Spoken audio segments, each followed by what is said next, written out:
함께 나누실 하나님 말씀 마가복음 3장 20절에서 35절까지 말씀입니다.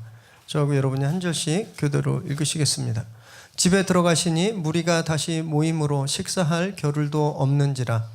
예수의 친족들이 듣고 그를 붙들러 나오니 이는 그가 미쳤다 하밀러라. 예루살렘에서 내려온 서기관들은 그가 바알세불이 집혔다 하며 또 귀신의 왕을 힘입어 귀신을 쫓아낸다 하니 예수께서 그들을 불러다가 비유로 말씀하시되 사탄이 어찌 사탄을 쫓아낼 수 있느냐. 또 만일 나라가 스스로 분쟁하면 그 나라가 설 수 없고 만일 집이 스스로 분쟁하면 그 집이 설 수 없고 만일 사탄이 자기를 거슬러 일어나 분쟁하면 설 수 없고 망하느니라. 사람이 먼저 강한 자를 결박하지 않고는 그 강한 자의 집에 들어가 세간을 강탈하지 못하리니 결박한 후에야 그 집을 강탈하리라. 내가 진실로 너에게 이르노니 사람의 모든 죄와 모든 모독하는 일은 사하심을 얻되 영원히 사하심을 얻지 못하고 영원한 죄가 되느니라 하시니 이는 그들이 말하기를 더러운 귀신이 들렸다 하미러라. 그때 예수의 어머니와 동생들이 와서 밖에 서서 사람을 보내어 예수를 부르니 무리가 예수를 둘러 앉았다가 여짜오되 보소서 당신의 어머니와 동생들과 누이들이 밖에서 찾나이다. 대답하시되 누가 내 어머니이며 동생들이냐 하시고 둘러앉은 자들을 보시며 이르시되 내 어머니와 내 동생을 보라. 행하는 자가 내 형제요 자매요 어머니이니라. 아멘. 오늘 우리에게 주시는 하나님의 말씀입니다. 지난 시간 저희는요, 예수님께서 산에 오르셔서 많은 무리들을 이끌고 산에 오르셔서 그 중에 12명의 제자들, 어퍼슬이라고 하는 사도들을 선택하시는 장면을 함께 묵상했습니다.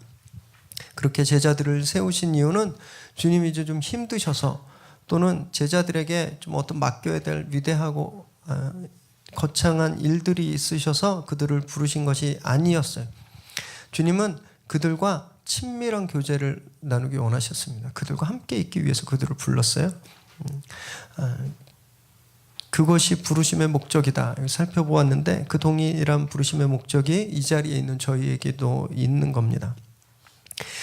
주님은요, 우리의 형편, 처지, 능력, 조건들을 떠나서 그냥 당신과 함께 있기를 원하시는 거예요. 그래서 교회를 만드시고 우리를 이 자리에 불러주신 겁니다. 아무리 최신형 가전제품도요, 컨센트에 플러그인 돼 있지 않으면 작동할 수가 없습니다. 우리도 주님께 플러그인 돼 있지 않으면 아무것도 할 수 없는 거예요. 제자들이 주님과 함께 있으므로 주님을 닮아가죠. 그래서 그분이 하시는 복음 전파 사명과 그 사명을 감당할 수 있는 능력을 계속 공급받는 것처럼 우리도 주님께 붙어 있어야 됩니다. 그래서 그래야 그 사명을 우리가 감당할 수 있게 되는 거예요. 이것이 부르심의 목적인 겁니다. 주님이 이제 제자들도 그렇게 세우셨어요.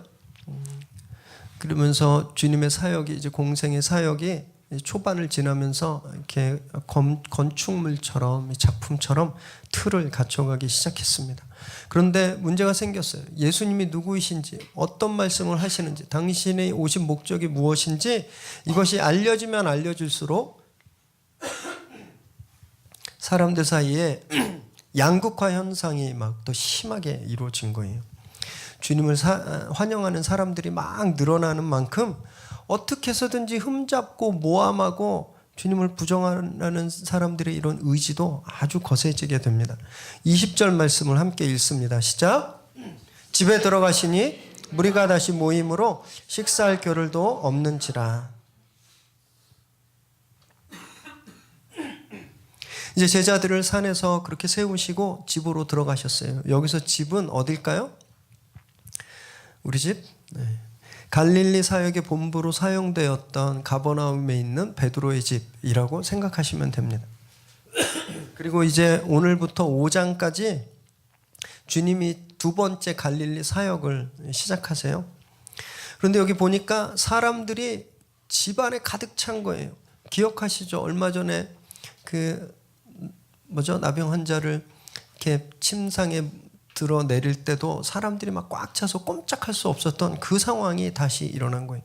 그래서 얼마나 많이 모였으면 주님이 식사할 겨를도 없다 이렇게 적어 있는데, 이 원문을 보면요, 떡 한 조각 입에 넣을 시간 없이라는 뜻입니다.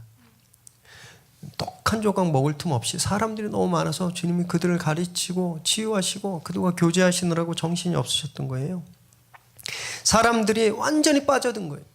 주님의 가르침과 그 능력에 완전히 빠져들었어요.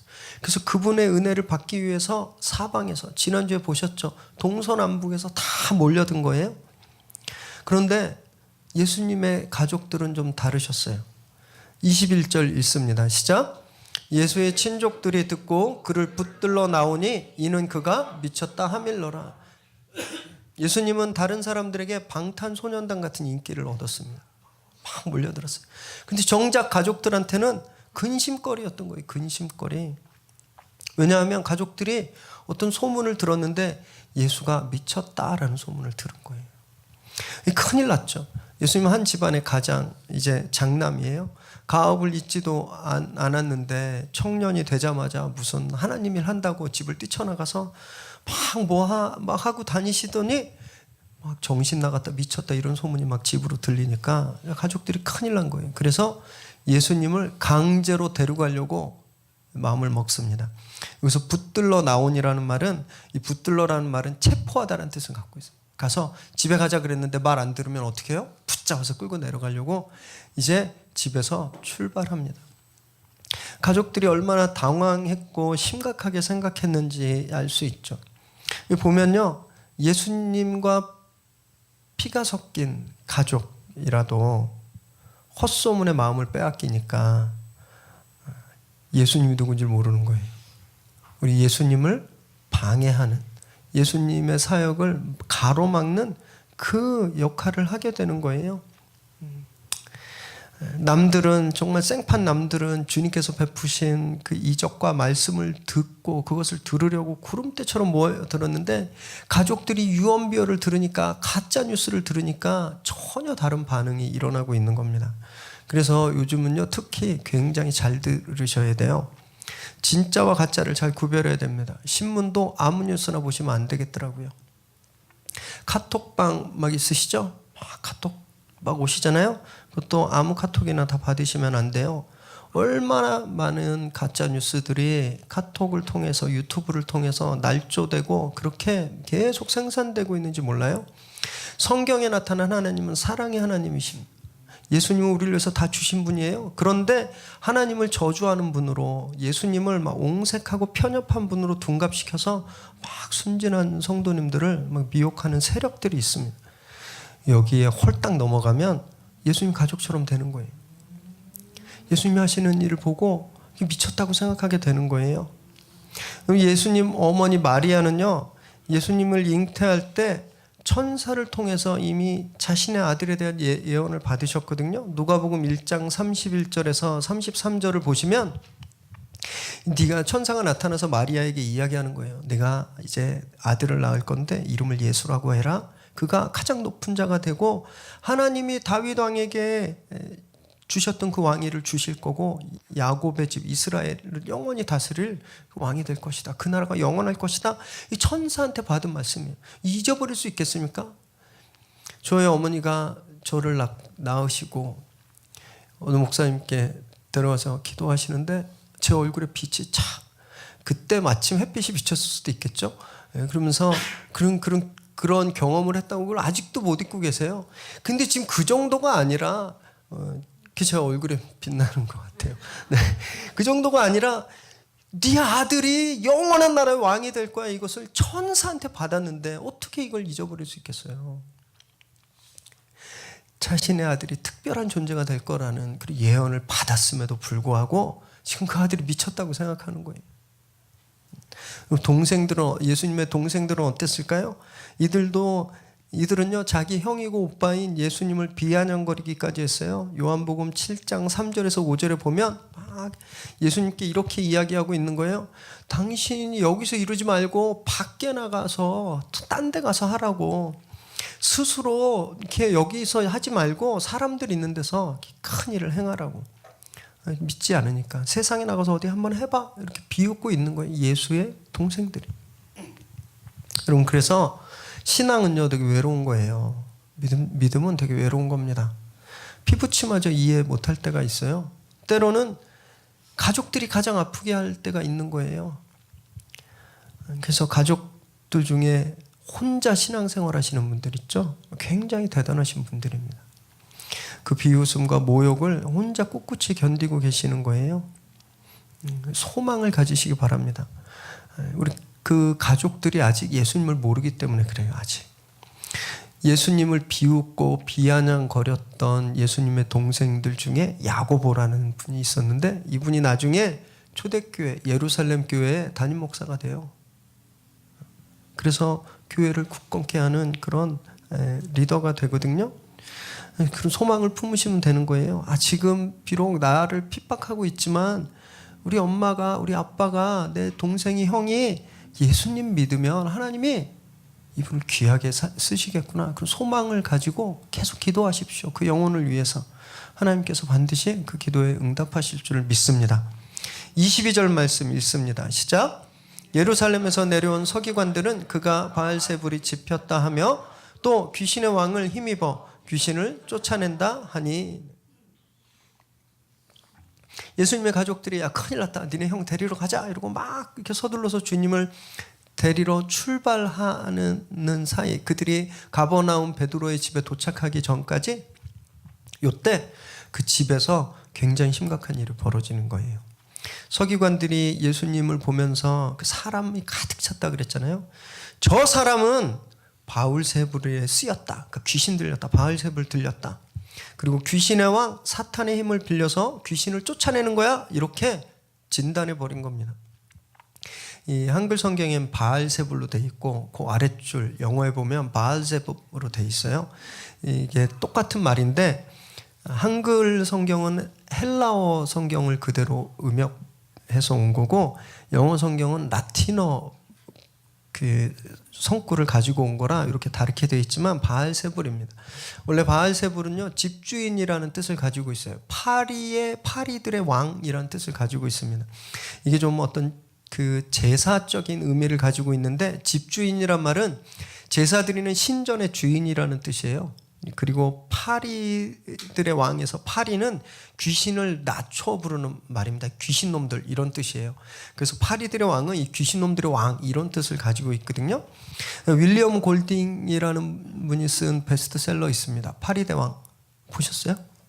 저 그 책 보기 전에는 왕파리 얘기인가 이렇게 생각했는데, 어떤 섬에 표류한 15명의 아이들이 야만적으로 변해가는 굉장히 그 좋은 책이에요. 2차 대전 후에 이제 쓰여진 배경으로 쓰여진 책인데, 그 파리대왕 이 제목이 여기서 바알세불에서 온 거예요.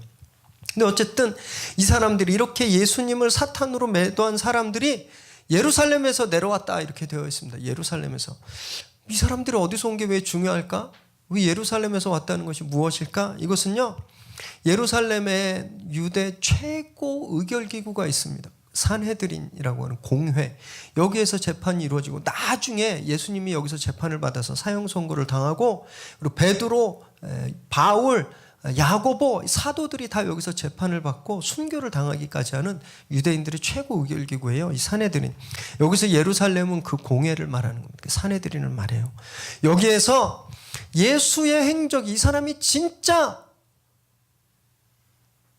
율법을 지키는지 안 지키는지, 이 사람 진짜 이상한 사람인지 안 이상한 사람인지 너희 가서 감찰하고 감시해. 이런 그 임무를 맡고 파견된 특별 검사들이에요. 특별 검사들. 이거 보면서 이게 똑같이 예수님한테 왔다고 다 똑같은 게 아니구나 이런 걸 좀 깨닫게 되었습니다. 20절에 보니까 그 집을 가득 메웠던 사람들은요, 예수님의 은혜를 경험하기 위해서, 예수님과 함께하기 위해서 모였거든요. 근데 그 똑같은 장소에 있는 이 서기관들은 예수를 정죄하고 흠잡고 고발하려고 모였던 거예요. 정반대 모습을 보여주고 있는 것이죠. 굉장히 심각한 상황입니다. 굉장히 심각해요. 예수님 당시에 큰 선생님, 그레이트 라바이로 여겨졌었어요. 존경받고 있었습니다. 그런데 최고 공식기관의 검사들이 와서 저 사람 귀신 들렸어 라고 이야기하는 거예요. 이게 얼마나 심각한 건지 예를 좀 들면요. 제가 이렇게 주일날 설교를 막 하고 있는데 제 모교가 서울신대인데 서울신대 총장님이 감신대 총장님, 장신대 총장님들이랑 딱 와서 앉아 계시다가 제가 설교하는데 김 목사 설교는 옳지 않네? 저건 기독교 신앙이 아니야. 저 사람 이단이야. 이렇게 여기서 딱 저한테 그런다고 한번 생각해 보세요. 어떤 일이 일어나겠습니까? 여러분들 다음 주부터 예배 나오시겠어요? 아니 그 신학교 총장님들이 이단이 문제 있다고 저거 기독교 신앙 아니라고 그러면 그거 안 나오시는 거예요. 저도 여기서 예배를 더 이상 섬길 수 없는 거죠. 주님이 그렇게 순식간에 매도당하신 거예요. 그곳에서. 저 같으면요 피하고 싶었을 거예요. 경우 나가버리든지 아니면 서기관들과 막 언성 높여서 네가 오냐 내가 오르냐 막 이렇게 시시비비를 가리고 막 다퉜을 텐데 주님 진짜 놀라워요. 주님 전혀 다른 모습으로 그들을 대하시는 거예요. 23절에서 26절까지 우리 함께 쭉 읽겠습니다. 시작. 예수께서 그들을 불러다가 비유로 말씀하시되 사탄이 어찌 사탄을 쫓아낼 수 있느냐. 또 만일 나라가 스스로 분쟁하면 그 나라가 설 수 없고 만일 집이 스스로 분쟁하면 그 집이 설 수 없고 만일 사탄이 자기를 거슬러 일어나 분쟁하면 설 수 없고 망하느니라. 23절에 보니까 그들을 욕했다고 되어 있지 않고 그들을 혼냈다고 되어 있지 않고 내쫓았다고 되어 있지 않고 뭐라고 되어 있어요? 그들을 불렀어요. 쳐다보기도 싫으셨을 텐데 그들 가까이 부르신 거예요. 왜냐하면 그 사람들도 구원받아야 될 대상이니까. 주님이 그 사람들을 위해서도 십자가 지셔야 되니까 그들을 부르신 거예요. 그리고 그들에게 비유를 말씀하십니다. 주님은요 가르치실 때 비유를 사용하셨는데 보통 천국에 관한 비밀을 말씀하실 때 비유로 말씀하셨어요. 왜냐하면 이 천국이 어떤 건지 잘 이해가 안 되니까 이해를 돕기 위해서 그리고 거기서 비밀을 발견하기 위해서 사람들이 거기서 하나님이 주신 메시지를 찾게 하기 위해서 비유로 말씀하셨어요. 그래서 비유로 말씀하신다는 것은 주님의 간절한 사랑이 담겨 있는 거거든요. 마가복음에서 첫 번째 비유가 이전엔 비유로 말씀하지 않으셨거든요. 마가복음의 첫 번째 비유가 누구에게 주어지고 있는 거예요? 주님을 매도한 그 서기관들에게 주어지고 있는 거예요. 진짜 어렵거든요. 여러분 우리는요 누가 내 뒤에서 험담한데 그것만 알아도 그 사람이랑 원수 되잖아요. 근데 사람들 많은 앞에서 내 앞에 대들고 나하고 욕하면요 뭐 게임 끝난 겁니다. 그 사람이 그냥 원수 되는 거예요. 화해할 수가 없어요. 그냥 안 보고 살아요. 감히 네가 나한테 거기서 망신을 줘? 평생 원수 되는 거예요. 주님은 그러지 않으셨다는 거예요.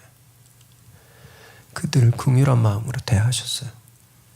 그래서 그 마음을 담아서 그들을 가까이 부르시고 말씀을 주시잖아요. 여러분 저희는 부르심 받은 공동체라고 말씀드렸잖아요. 예수님과 함께 있으면 닮는다고 말씀드렸죠. 이런 모습을 저희도 닮아야 되는 거예요. 그래서 지금 딱 떠오르는 분 계시지 않나요? 생각만 해도 막 진절머리 치는 어떤 대부분 없으시겠죠. 다 착하셔가지고 그럼 혹시 있다면 가까이 가보시는 거예요. 그래서 주님의 마음으로 진실한 대화를 한번 해보세요. 그런다고 그 대상이 그분이 이렇게 바뀌고 변화가 될지 저는 잘 모르겠지만 적어도 우리 안에 불편함은 사라지게 될 겁니다. 주님께서 그 간절함으로 그 사랑으로 이 서기관들에게 가르쳐 주신 그 메시지는 사탄을 대적하지 않는다라는 말씀이었어요. 왜냐하면 스스로 싸우면 이렇게 분쟁하는 공동체는 스스로 무너지기 때문이에요. 한번 생각해 보세요. 막 이렇게 일본이 갑자기 우리나라를 쳐들어왔어요. 그래서 해병대하고 특전사가 딱 나갔는데 나가서 지들끼리 총질하고 싸워요? 어떻게 되겠어요? 전쟁이 어떻게 되겠습니까? 끝나는 거죠. 우리나라 망하는 거예요. 주님 그래서 사탄은 서로 총질하지 않는다고 말씀하시는 거예요. 그래서 내가 귀신을 쫓는 건 내가 귀신의 힘으로 하는 것이 아니다, 이렇게 설명하고 계시는 거예요.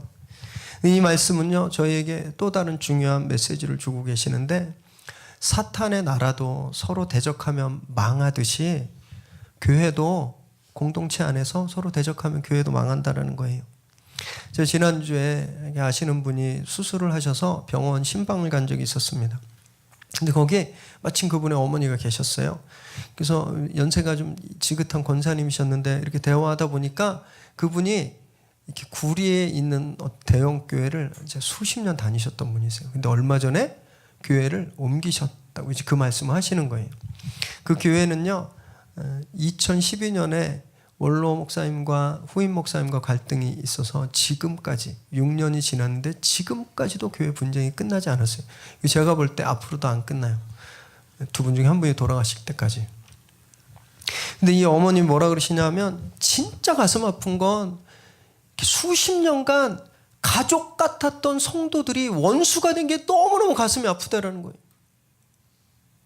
뭐 목사님 말씀에 은혜가 안 되고는 둘째치고 그냥 진짜 가족처럼 피부치처럼 그렇게 지냈던 성도들이 원수가 돼가지고 서로 고소하고 잡아먹을 듯이 싸우는, 그게 너무 힘들어서 교회를 옮기셨다고 이렇게 말씀하셨는데요. 지금 그런 교회가 너무너무 많아요. 성도들끼리 반목해서 무너져가는 교회들이 너무너무 많습니다. 너무 안타깝죠. 물론 시시비비야 가려질 수 있어요. 뭐 세상 법정을 통해서. 그런데요, 절대 회복될 수 없습니다. 그런 생각이 딱 들었어요. 아, 혹시 사탄이 배운 거 아닌가? 옛날에 사탄은요, 교회를 무너뜨리기 위해서 외부에서 공격했습니다. 유혹하고 탄압하고. 그래도 교회가 무너지지 않으니까 이 말씀에서 배운 거예요. 아, 예수님이 그랬지? 서로 대적하면 망한다고. 그래서 교회 안에서 싸움을 붙이는 거예요. 모든 싸움이 다 자기가 옳다는 것에서 시작합니다. 여러분, 주님 앞에서 우리 기준은 아무 의미가 없는 거예요. 이 교회보다, 공동체보다 더한 정의는 없습니다. 교회는요, 서로 옳다고 분쟁하는 공동체가 아니에요. 교회는 마음과 뜻을 같이 하는 공동체입니다. 고린도전서 1장 10절 함께 읽습니다. 시작. 형제들아, 내가 우리 주 예수 그리스도의 이름으로 너희를 권하노니 모두가 같은 말을 하고 너희 가운데 분쟁이 없이 같은 마음과 같은 뜻으로 온전히 합하라. 교회는요, 같은 말을 하는 공동체, 같은 마음과 같은 뜻으로 온전히 하나 되는 공동체라는 거예요. 저는 우리 위례 새로운 교회가 지금까지처럼 그렇게 서로 분쟁하지 않는 그런 교회가 앞으로도 계속되기를 정말 바랍니다. 같은 마음을 품고 같은 뜻을 가지고 예수 그리스도를 향해서 온전히 하나 되는 그런 교회가 되기를 정말 소원합니다. 27절 읽겠습니다. 시작. 사람이 먼저 강한 자를 결박하지 않고는 그 강한 자의 집에 들어가 세간을 강탈하지 못하리니 결박한 후에야 그 집을 강탈하리라. 주님은 그래서 당신이 사탄의 힘을 빌어서 귀신을 내쫓는 것이 아니라 내가, 내 힘이 사탄보다 훨씬 더 강하기 때문이다. 그래서 귀신을 쫓아내는 거다. 이렇게 말씀하시는 거예요. 강자 결박의 비유인데, 집을 점령하기 위해서는 그 집에 가장 힘센 사람, 그 사람을 묶어 놓아야 그 집을 점령할 수 있다. 이런 말씀이에요. 올 여름에 러시아 월드컵이 있었는데 이변이 많이 일어났습니다. 진짜 세계 스타 플레이어들이 막 본선도 못 가거나 16강에서 막 탈락했는데 가장 인상 깊었던 경기가 있었어요. 16강전에서 프랑스와 아르헨티나가 붙었는데 프랑스 선수들은 듣보잡 선수들, 한번 들어보지도 못한 그런 자잘한 선수들이었어요. 근데 아르헨티나에는 누가 있었는지 아세요? 리오넬 메시. 탑 플레이어입니다. 탑 플레이어. 그런데 졌어요. 그런데 왜 졌나 봤더니 프랑스 선수들 너댓 명이 메시를 꼼짝 못하게 가둬놓는 거예요. 그 팀의 스타 플레이어를 잡아놓으니까 게임이 안 되는 거예요. 주님이 지금 그 말씀을 하고 계시는 거예요. 사탄을, 강한 자 사탄을 결박해야 그 나라를 점령한다라고 말씀하시는 거예요. 그래서 당신이 바로 그렇게 사탄을 결박하는 그런 사람이다. 그런 강한 자다. 그래서 사탄의 나라를 무너뜨릴 사람이 나다. 이렇게 말씀하시는 겁니다. 이것은요, 주님께 처음부터 주어지는 운명이었어요. 창세기 3장 15절에 보면 아담과 하와가 선악과를 따먹고 범죄해서 하나님 앞에 섰습니다. 그래서 하나님이 아담과 하와에게 죄의 대가를 말씀하시고 이제 뱀에게 저주의 말씀을 하시는 장면이에요. 뱀에게 뭐라 그러냐면 이제 여자의 후손이 내 머리를 상하게 할 것이고 너는 그의 발꿈치를 상하게 할 것이다. 이렇게 뱀에게 저주하시거든요. 사탄의 머리를 밟으실 분, 그분이 예수 그리스도라는 거예요. 그래서 그것을 주님이 이루고 계신 겁니다. 그 첫 대결이 세례를 받으시고 나서 광야에 가셔서 사탄의 시험을 물리쳐 버리셨잖아요. 그게 첫 대결이었어요. 그리고 이 예언의 완성이 십자가에서 이루어지는 겁니다. 주님이 십자가에서 보혈을 흘리셨을 때 다 이루었다 말씀하셨죠. 그래서 그 보혈로 말미암아 이 세상을 너무너무 견고하게 우리를 죽음의 사슬로 얽어매고 있었던 사탄의 구속이 산산조각 나버리게 된 거예요. 여러분, 예수님의 사역은 그 누구도 할 수 없었던 사단의 지배권을 계속 전복시키는 그런 위대한 사역이었던 겁니다. 주님이 이렇게 당신의 정체성을 비유로 말씀하신 후에 아주 무서운 경고의 말씀을 덧붙이십니다. 28절에서 30절까지 함께 읽습니다. 시작. 내가 진실로 너에게 이르노니 사람의 모든 죄와 모든 모독하는 일은 사하심을 얻되 누구든지 성령을 모독하는 자는 영원히 사하심을 얻지 못하고 영원한 죄가 되느니라 하시니 이는 그들이 말하기를 더러운 귀신이 들렸다 함이러라. 모든 죄는 용서받을 수 있지만 성령을 모독하는 죄는 영원히 용서받지 못한다. 이 경고의 말씀을 주신 거예요. 이 말씀은요, 성경에서 특별히 좀 이해하기 어려운 구절 중에 그런 난제 중에 하나입니다. 요한복음 3장 16절에 보면 분명히 그를 믿는 자마다 영생을 얻게 하려 하십니다. 예수님을 믿으면 누구나 구원 얻는다. 죄가 용서받고 구원 얻는다. 이렇게 말씀하셨거든요. 그런데 여기에서는 왜 용서받지 못하는 죄가 있다고 말씀하시는 걸까? 서로 모순되는 말씀을 하신 걸까요? 그렇지 않습니다. 성령께서 어떤 사역을 하시고 성령께서 어떤 분인지 저희가 좀 보면 이해할 수 있는데, 성령은 먼저 우리가 하나님의 자녀인 것을 증언해 주시는 분이세요. 로마서 8장 16절 읽겠습니다. 시작. 성령이 친히 우리와 영과 더불어 우리가 하나님의 자녀인 것을 증언하시나니. 성령께서 우리를 대신해서 하나님께 이 용정이가 하나님 아들이에요, 이렇게 증언해 주신다는 거예요. 두 번째, 성령은요, 우리가 하나님을 아버지라고 부를 수 있게 해주시는 분이에요. 갈라디아서 4장 6절 읽습니다. 시작. 너희가 아들이므로 하나님이 그 아들의 영을 우리 마음 가운데 보내사 아빠 아버지라 부르게 하셨느니라. 네, 특별한 사회적인 것 때문에 아들만 써 있는데요. 이게 아들이라고 써 있지만 아들, 딸 이렇게 읽으시기 바랍니다. 우리가 하나님을 아버지라고 부를 수 있게 해주시는 거예요. 그리고 하나님은요, 성령님은 우리의 구원을 확증해 주세요. 컨펌해 주시는 분이세요. 에베소서 1장 13절 읽습니다. 시작. 그 안에서 너희도 진리의 말씀 곧 너희의 구원의 복음을 듣고 그 안에서 또한 믿어 약속의 성령으로 인치심을 받았으니. 인치다, sealed 뭐냐 하면 편지를 딱 쓰고, 옛날에 로마에서는 중요한 문서를 보낼 때 편지를 딱 쓰고 이렇게 파라핀을 녹여서 반지로 콕 찍어서 밀봉하잖아요. 네. 그건 아무도 못 여는 거예요. 권 있는 자만 열 수 있고, 그래서 보증하는 거예요. 그 반지의 주인 성령님께서 우리의 구원을 그렇게 인쳐 주시는 거예요. 시일해 주시는 거예요. 예, 구원 받았음 딱 증거해 주신다라는 거예요. 그리고 성령님은요, 우리에게 능력을 주시는 분입니다. 사도행전 1장 8절 시작. 오직 성령이 너희에게 임하시면 너희가 권능을 받고 예루살렘과 온 유대와 사마리아와 땅끝까지 이르러 내 증인이 되리라 하시니라. 우리에게 능력을 주시는 분. 그래서 간단히 정리해 보았는데요, 이렇게 한마디로 말하면 성령님은 우리로 하여금 예수님을 믿게 하시는 분, 예수님을 주님으로 받아들이게 하시는 분이고, 또 자녀로서 살아갈 수 있는 힘을, 능력을 공급해 주시는 분이시다라는 거예요. 그런데 그분을 거부하는 거예요. 그러기 싫어요. 받아들이지 않아요. 그러면 그 일이 안 일어나는 거예요. 구원의 가능성이 차단되는 거예요. 이것은 이 죄는요 단지 성령을 모르고 짓는 죄 이것과 차원이 다릅니다. 눈앞에서 성령의 역사가 나타났고 분명히 성령께서 주시는 감동이 있는데 그것을 의지적으로 부정하고 반대하는 것을 뜻해요. 서기관들은요 이미 예수님이 어떤 분인지 아셨어요. 사역에 대해서 이미 다 알았습니다. 주님의 가르침에 능력이 있다는 걸 일반 백성들도 다 알았어요. 그래서 사람들이 이 새로운 가르침이다. 우리가 이렇게 뛰어난 가르침과 역사를 본 적이 없다. 이분이 진짜 스승이시다. 진짜 선생이시다. 막 이렇게 칭송했거든요. 그 사람들이 모를 리가 없었던 거예요.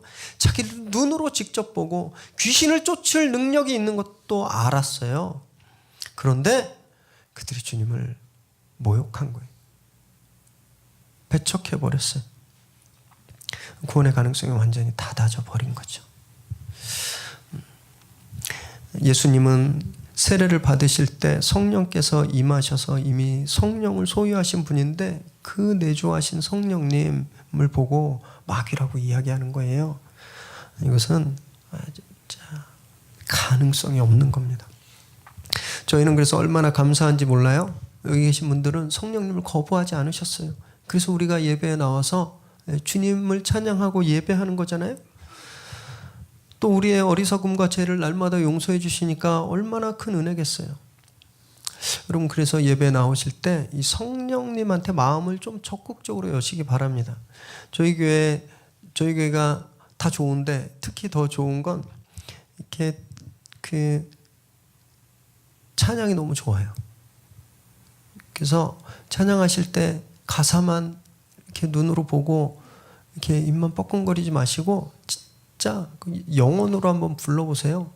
찬양하시다 보면 특별한 순간들이 있습니다. 깊은 감동이 탁 오는 순간이 있어요. 그럼 그때 확 들어가셔야 돼요. 아유 이게 뭐야? 이러지 마시고 그 성령님이 감동 주시는 그 타이밍에 붙잡고요. 성령께서 인도하시는 대로 깊이 들어가시면 정말 놀라운 은혜를 경험하시게 되는 거예요. 손도 들고 찬양하시고 진짜 막 눈물이 막 날 것 같으면 그냥 우세요. 내가 사나이 아니까 그래서 막 참지 마시고 터뜨리세요. 달라지는 겁니다. 31절, 32절 읽습니다. 시작. 그때 예수의 어머니와 동생들이 와서 밖에 서서 사람을 보내어 예수를 부르니 무리가 예수를 둘러 앉았다가 여짜오되 보소서 당신의 어머니와 동생들과 누이들이 밖에서 찾나이다. 서기관들과의 논쟁이 막 끝났을 때 이제 때마침 그때 집 밖에 예수님의 가족들이 도착한 거예요. 사람들이 너무 많아서 들어갈 수 없으니까 밖에서 사람을 시켜서 예수님을 불러냅니다.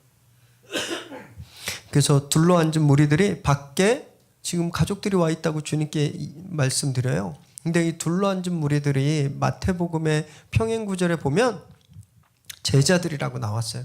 그러니까 예수님을 제자들이 둘러앉아 있었는데 이들이 예수님께 말을 전한 거예요. 지금 밖에서 가족들이 왔습니다. 선생님 이렇게 말하는 겁니다. 여기서도 대비가 되는 장면이 있어요. 예수님을 둘러앉은 제자들하고 밖에 서 있는 가족들이 대비되죠. 아까 20절과 22절엔 예수님의 소식을 듣고 갈망하는 마음으로 모여 있었던 사람들과 예수님을 책잡고 정죄하게 모여든 서기관이 대비하듯이 여기서는 지금 안에 있는 제자들과 밖에 있는 가족들이 대비가 되고 있는 거예요. 마가는 특히 이런 식의 문학적인 어떤 구조를 많이 사용합니다. 그래서 마가복음을 묵상하실 때요, 이렇게 연필을 딱 드시고 여기 이 본문 속에서 지금 누구하고 대비되고 있나 이렇게 한번 이렇게 마크하면서 읽어보시면 굉장히 도움이 많이 되세요. 그래서 대비되는 것들을 찾으시면 그걸 놓고 이렇게 한번 질문해 보시는 거예요. 나는 여기서 누굴까? 나는 지금 예수님을 향한 마음, 그분을 향해 열려있는 마음, 그분을 갈망하는 마음으로 예배 나와 있는가? 아니면 내 생각대로 예수님을 판단하고 그분을 정죄하고 내 생각대로 그분을 짠맞추려고 예배에 나와 있는가? 한번 돌아보시는 거예요. 나는 지금 제자들처럼 안에서 예수님과 함께 둘러앉아 있는 사람인가? 아니면 예수님을 오해하고 바깥에서 서 있는 가족들인가? 나는 누구인가? 한번 깊이 묵상해 보십시오. 그러면요, 말씀의 의미가 또 새롭게 다가오는 걸 경험하실 수 있는 거예요. 33절에서 35절까지 읽습니다. 시작. 대답하시되 누가 내 어머니이며 동생들이냐 하시고 둘러앉은 자들을 보시며 이르시되 내 어머니와 내 동생들을 보라. 누구든지 하나님의 뜻대로 행하는 자가 내 형제요 자매요 어머니라. 예수님이 너무 당황스럽게 말씀하시는 거예요. 지금 가족들이 왔어요 하는데 마치 가족들이 아닌 것처럼, 가족들을 부정하는 것처럼 말씀하시는 거예요. 주님 불효자신가요? 어머니가 왔는데 누가 내 엄마야? 이러고 계시는 거예요. 주님은요, 마태복음 15장에 보면 부모를 공경하라 이렇게 말씀하셨어요. 그리고 그 공생의 마지막 순간 십자가상에서는 어머니를 너무너무 사랑해서 당신의 어머니를 사랑하는 제자 요한에게 부탁하시기까지 하셨거든요. 요한복음 19장 26절 27절 함께 읽겠습니다. 시작. 예수께서 자기의 어머니와 사랑하시는 제자가 곁에 서 있는 것을 보시고 자기 어머니께 말씀하시되 여자여 보소서 아들이니이다 하시고 또 그 제자에게 이르시되 보라 내 어머니라 하신대 그때부터 그 제자가 자기 집에 모시니라. 돌아가시는 순간에도 그 어머니가 너무 안타까운 거예요. 자식의 죽음을 이렇게 눈으로 보고 있는 그 어머니가 너무 안타까워서 자기 제자에게 네 어머니로 생각해라. 네 어머니다 이제부터. 부탁하고 있잖아요. 어머니를 누구보다 사랑하셨던 분이에요. 그런데 왜 여기서는 이렇게 배정한 말씀을 하고 계실까요? 왜 어머니가 안 계신 것처럼 이렇게 말씀하고 계실까요? 그것은요, 주님이 지금 가족에 대한 개념 정리를 해주시기 위해 하신 거예요. 하늘의 가족이 이 땅의 가족보다 더 중요하고 더 크다 이 말씀을 하시려고 하시는 거예요. 진짜 냉정하게 따져보면요, 이 땅의 가족들은 100년도 함께 못 살죠. 그죠?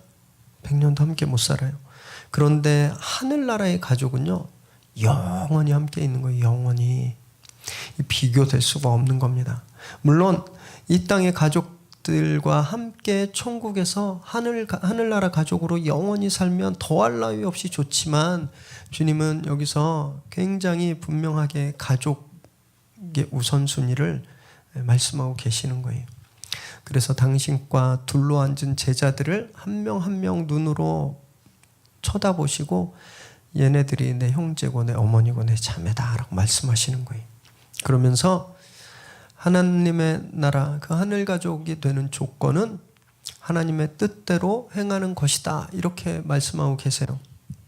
참 이상했어요. 지금까지 제자들은요, 한 게 아무것도 없어요. 이 사람들이 뭐 어디 나가서 설교를 했다거나 뭐 전도를 했다거나 뭐 집을 팔아서 뭐 헌금을 했다거나 뭐 이런 일이 하나도 없어요. 그냥 이 사람들이 한 일은 주님이 너 나와 할 때 그냥 나온 것밖에 없어요. 근데 주님이 그게 하나님의 뜻대로 행한 거라고 말씀하시는 거예요. 많은 분들이 이 구절을 오해하십니다. 하나님의 뜻대로 행한다라는 거에 막 너무 매몰되는 거예요. 그래서 뭔가 공로가 있어야, 뭔가 위대한 일을 해야, 선행을 베풀어야만 천국에 갈 수 있는 거구나 이렇게 착각하시는데 그게 아니에요. 여러분, 먼저는 주님과 함께 있는 결단. 주님이 불렀을 때 나왔잖아요. 지금 주님과 같이 있는 것, 이것이 하나님의 뜻대로 행한 거라는 말씀이에요. 그렇게 주님과 같이 있을 때 가족이 되는 겁니다. 그래야 우리가 선한 사역도 감당할 수 있게 되는 거예요. 이 말씀 묵상하는데 진짜 얼마나 이렇게 안심이 되고 위로가 됐는지 모릅니다. 저희들 한번 보세요. 만약에 하나님 나라 가족이 되는데 기준들이 있다면, 예를 들면 뭐 100명 전도한 사람만, 아니면 뭐 집 한 채 헌금한 사람만 또 전도하려면 체력도 좀 있어야 되잖아요. 그래서 푸시업 500개 한꺼번에 할 수 있는 사람, 또 100m 10초 때 끊는 사람, 뭐 이런 것들이 기준이 되었다고 생각해 보세요. 저희 중에 아무도 그 기준에 합당한 사람은 없는 거예요. 주님은요, 그냥 당신 곁에 둘러 앉아 있기만 하면 내 가족이다, 이렇게 말씀하시는 거예요. 그래서 얼마나 큰 은혜인지 모릅니다. 할 줄 아는 게 아무것도 없어도, 그리고 막 상처투성이라 남들 앞에 나설 수 없어도, 아직 교회 초보라 성경 지식 어디 있는지 모르고 복음서는 무슨 복음 이름인가 막 이렇게 생각하더라도 그냥 예배 나와서 주님 앞에 앉아 있으면 가족이라고 부르겠다라고 말씀하시는 거예요. 내가 내세울 공로가 없어도, 내가 자랑할 게 없어도 그냥 주님 앞에 나와 둘러 앉아 있으면 주님이 나를 넌 내 형제야, 넌 내 자매야, 이렇게 말씀하신다는 거예요. 그러니까 이제 들어오시는 거예요. 밖에 계시지 말고 들어오세요. 그래서 주님 곁에 와서 앉기만 하면 되는 겁니다. 여러분, 이것이 가족이에요. 가족. 이것이 위례 새로운 교회입니다. 우리가 이런 가족이라는 거예요. 우리는 예수 앞에 모여 둘러앉은 형제 자매들이라는 거예요.